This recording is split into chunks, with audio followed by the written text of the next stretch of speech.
नमस्कार दोस्तों, 18 फरवरी की 5वीं और अंतिम वीडियो। क्वेश्चन नंबर 1, भारत का उपराष्ट्रपति अपना त्याग पत्र किसे देगा? राष्ट्रपति, लोकसभा अध्यक्ष, प्रधानमंत्री, मुख्य न्यायाधीश? Give the right answer.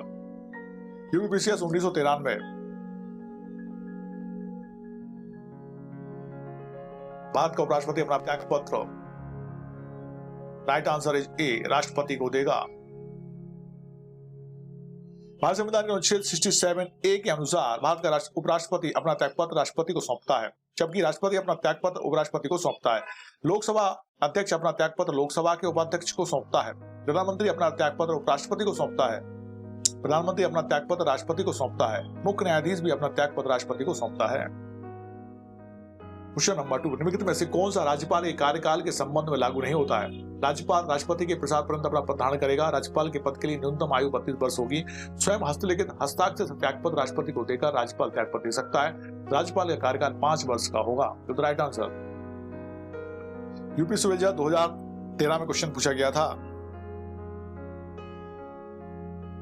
Right answer is B, राज्यपाल के पद के लिए न्यूनतम आयु 32 वर्ष होगी। ये नहीं है, 35 ईयर्स है। नाउ क्वेश्चन नंबर 3, प्रधानमंत्री अपने पद पर राष्ट्रपति के प्रसाद पर्यंत बना रहता है, ऐसा कहा जाता है, परंतु वास्तव में वह अपने पद पर तब तक बना रह सकता है जब तक कि उसे जनता का विश्वास प्राप्त है, लोकसभा का विश्वास प्राप्त है, उस दल का विश्वास प्राप्त है जिसका सदस्य है, संसद का विश्वास प्राप्त है। बताइए जल्दी से। एमपीएपीओ 2008 में क्वेश्चन पूछा गया था।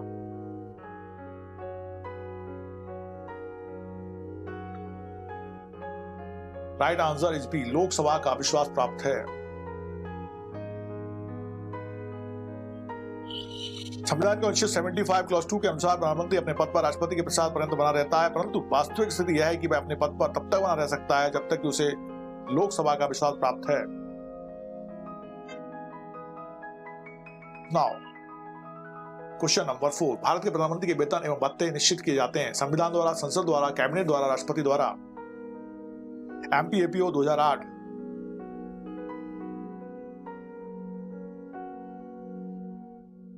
Right answer is C, parliament द्वारा। भारत के प्रधानमंत्री के वेतन एवं भत्ते संसद द्वारा निश्चित किए जाते हैं, आर्टिकल 75 क्लॉज 6। क्वेश्चन नंबर 5, मंत्री गण को उनके विभागों का आवंटन किया जाता है राष्ट्रपति द्वारा, प्रधानमंत्री द्वारा, स्पीकर द्वारा, इनमें से कोई भी नहीं। Give the right answer. MPAPO 2008, मंत्रिमंडल को उनके विभागों का आवंटन किया जाता है। राइट आंसर इज ए, राष्ट्रपति द्वारा। भारत संविधान के अंतर्गत मंत्रिमंडल को उनके विभागों का आवंटन प्रधानमंत्री की स्तुति पर राष्ट्रपति द्वारा किया जाता है, article 77 of Indian constitution. Question number 6, प्रशासकीय प्राधिकरण अधिनियम 1985 के अंतर्गत राज्य प्रशासकीय प्राधिकरण का गठन कौन कर सकता है? भारत का राष्ट्रपति, संसद, उच्चतम न्यायालय, संबद्ध राज्य सरकार? Give the right answer. Time starts now.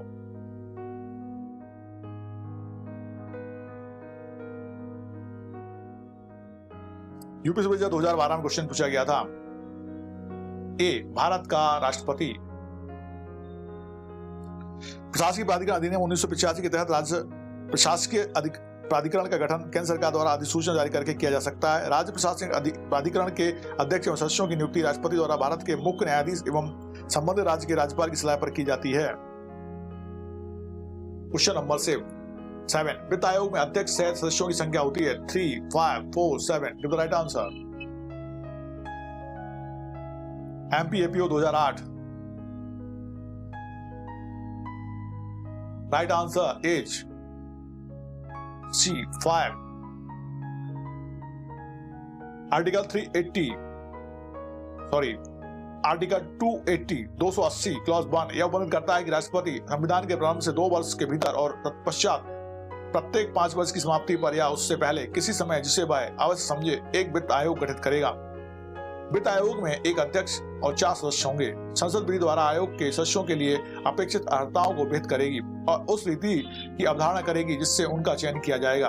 आयोग के सदस्य राष्ट्रपति के आदेश में निर्दिष्ट अवधि तक पद धारण करेंगे और वे पुनर्नियुक्ति हेतु भी अर्ह होंगे। आयोग अपनी प्रक्रिया स्वयं अवधारित करेगा तथा उसे एक सिविल न्यायालय की सभी शक्तियां प्राप्त होंगी।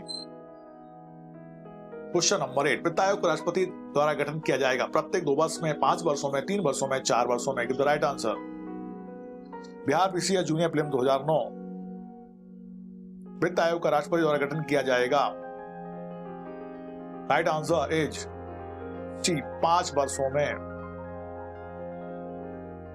9, भारत के संविधान में संसदीय प्रणाली की सरकार की आधारशिला है। Article 74 clause 1, 74 clause 2, 75 clause 1, 74 clause 3। बताइए। यूपीपीसीएस 2004, 2008।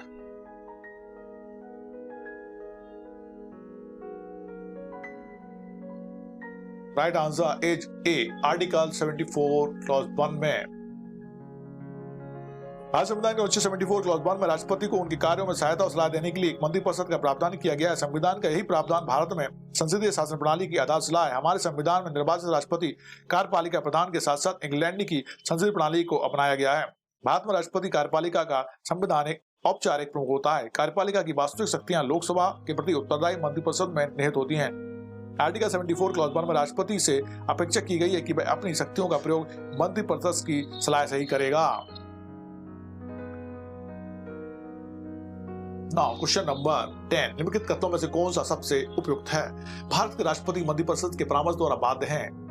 भारत के राष्ट्रपति मंत्रिपरिषद से परामर्श द्वारा बाध्य नहीं है। भारत के राष्ट्रपति मंत्रिपरिषद को परामर्श पर पुनर्विचार करने के लिए कह सकते हैं। भारत के राष्ट्रपति पुनर्विचार के बाद प्रस्तुत परामर्श को स्वीकार करने के लिए बाध्य हैं। सबसे उपयुक्त कौन सा है? Right answer. छत्तीसगढ़ विजय 2016 में क्वेश्चन आया था। Right answer is D, Bharat के राष्ट्रपति पुनर्विचार के बाद प्रस्तुत परामर्श को स्वीकार करने के लिए बाध्य हैं। आर्टिकल 74 क्लॉज 1 के अंतर्गत है ये।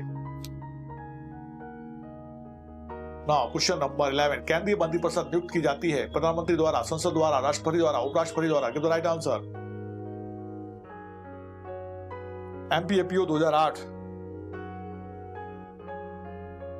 Right answer is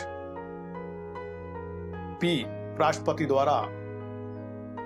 now question number 12, यदि कोई व्यक्ति संसद के किसी भी सदन का सदस्य ना हो तो केंद्र में मंत्री निम्नलिखित अवधि से अधिक के लिए नियुक्त नहीं हो सकता। 18 महीने, 9 महीने, 6 मंथ और 12 month. Right answer.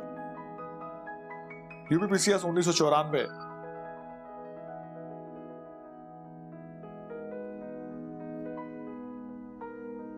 Right answer is B, 6 month, 6 महीने।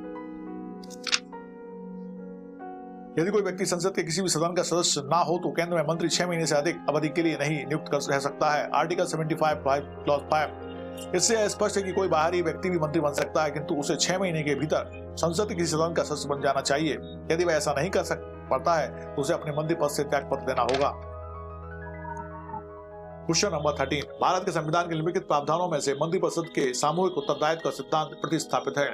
Article 75 clause 3, 171 clause 4, 75 clause 1, 118 clause 4 में। बताइए। यूपी अतिरिक्त जिला एवं सत्र न्यायाधीश प्रीलिम 2009, यूपी सिविल जज 2014। Right answer is a, article 75 clause 3 में। मंत्रिपरिषद लोकसभा के प्रति सामूहिक रूप से उत्तरदायी होगा, वर्णित है। नाउ क्वेश्चन नंबर 14, निम्नलिखित में से कौन संसदीय शासन प्रणाली के लिए सही नहीं है? राज्याध्यक्ष व्यवस्थापिका के निम्न सदन को भंग कर सकता है। कार्यपालिका व्यवस्थापिका के एक भाग होती है। कार्यपालिका व्यवस्थापिका के प्रति उत्तरदायी होती है। सभी मंत्री व्यवस्थापिका के निम्न सदन के सदस्य होते हैं। बताइए। UPPCS prelim 2009। सही नहीं है, बताना है। राइट आंसर इज डी, सभी मंत्री व्यवस्थापिका के निम्न सदन के सदस्य होते हैं। ये सही नहीं है। संसदीय शासन प्रणाली के लिए आवश्यक नहीं है कि सभी मंत्री व्यवस्थापिका के निम्न सदन के सदस्य हों। वे संसद के किसी भी सदन के सदस्य हो सकते हैं।